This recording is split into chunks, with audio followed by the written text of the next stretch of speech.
Welcome to the Secrets of the Bible channel. The evil daughter of Jezebel, she assassinated her own family. Athaliah, whose name means afflicted by God, reigned as Queen of Judah. Between the years 841 and 835 BC, she sat on King David's throne. Her name means afflicted by God. Athaliah was the daughter of Israel's king, Ahab, and Queen Jezebel. And she read Jehoram, the eldest son of Judah's king Jehoshaphat. Athaliah was known as the Queen of Israel. Her father had already gotten a prophecy of the death of his wife Jezebel and his sons. Athaliah's reign as queen was sandwiched between several centuries during which Judah and Israel were ruled by wicked kings and queens. Athaliah was a fervent follower of Baal. And as a result, she was every bit as wicked as the monarchs who came before her and after her. Her story can be found in 2 Kings 11 and 2 Chronicles, 2:23. Athaliah's husband Jehoram was king of Judah until he passed in 841 BC. Unlike his father, Jehoram was a wicked king. Athaliah's son Ahaziah ascended to the throne at the age of 22 and 22. Established himself just as evil as his father. 2 Kings 8:18, Amplified Bible. He walked in the ways of the kings of Israel, just as the house of Ahab had done. For Athaliah, the daughter of Ahab, became his wife. He did evil in the sight of the Lord. Athaliah guided her son in his devilish schemes. 2 Chronicles 22:3. Amplified Bible. He also walked in the ways of the house of Ahab, for his mother was his advisor, and she encouraged him to act wickedly. Ahaziah served as king of Judah for less than 1 year, for he was assassinated along with Israel's ailing king Joram. Their assassin was Jehu, who had originally been a commander in King Ahab's army. 2 Kings 9:5 Amplified Bible. When he arrived, the captains of the army were sitting outside, and he said, "I have a message for you, O captain." Jehu said, "To which one of us?" And he said, "For you, O captain." 2 Kings 9:25 Then Jehu said to Bidkah his officer, "Pick him up and throw him on the field of Naboth the Jezreelite. For I remember when you and I were riding together after his father, that the Lord uttered this prophecy against him."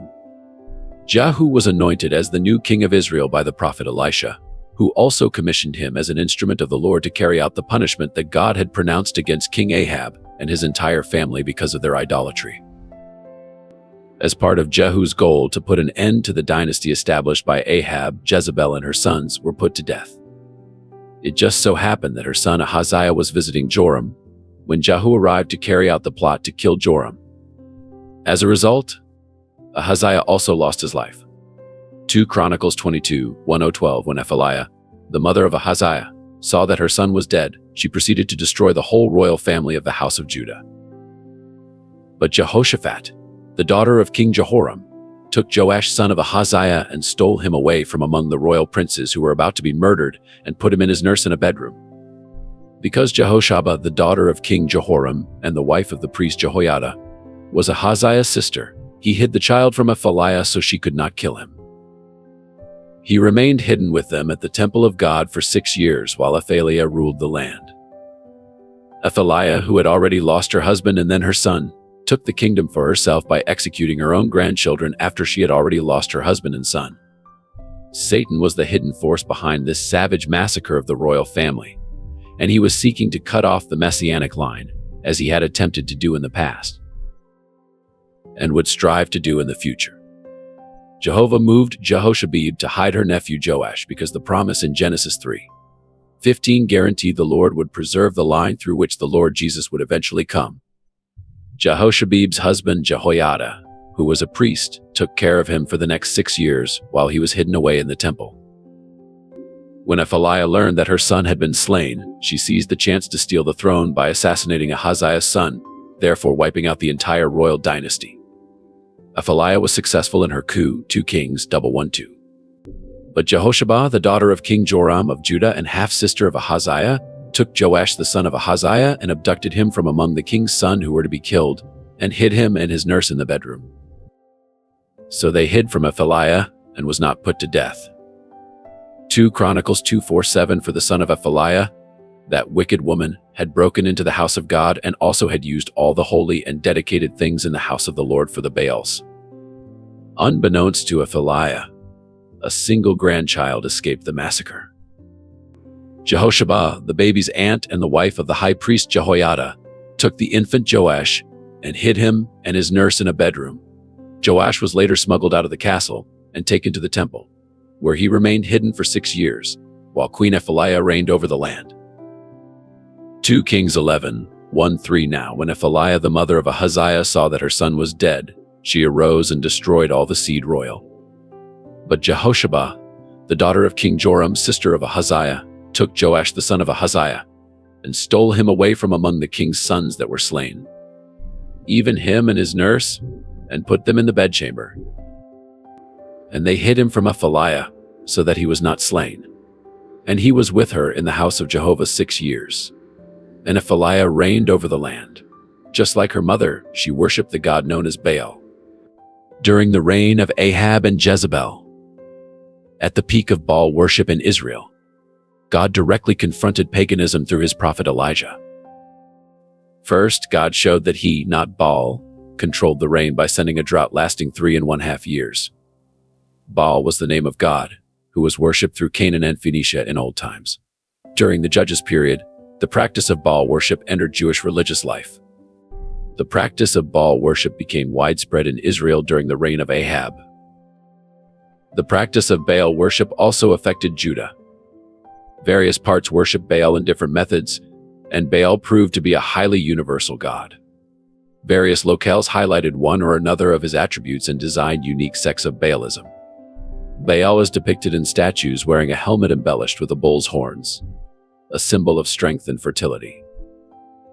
He holds a club or mace in one hand, probably representing thunder, and a spear adorned with leaves in the other, possibly representing both lightning and vegetation. In Aramean sculptures, Baal is depicted riding a bull.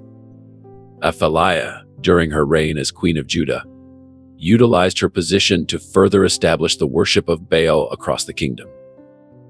She did this by placing priests and establishing altars for her idol within the temple of the Lord.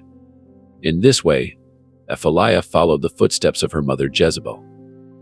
After Athaliah had reigned for 6 years, the high priest Jehoiada placed guards around the temple and publicly crowned the young Joash as the fitting king. As the new king was anointed, the people clapped their hands and shouted, "Long live the king!" 2 Kings 11:12. Then Jehoiada brought out the king's sign and put the crown on him and gave him the testimony, a copy of the Mosaic law. And they made him king and anointed him, and they clapped their hands and said, "Long live the king." 2 Chronicles 23:12-13. When Aiah heard the noise of the people running and cheering the king, she went to them at the temple of the Lord. She looked, and there was the king standing by his pillar at the entrance. The officers and the trumpeters were beside the king, and all the people of the land were rejoicing and blowing trumpets, and musicians with their instruments were leading the praise. Then Athaliah tore her robes and shouted, "Treason! Treason!"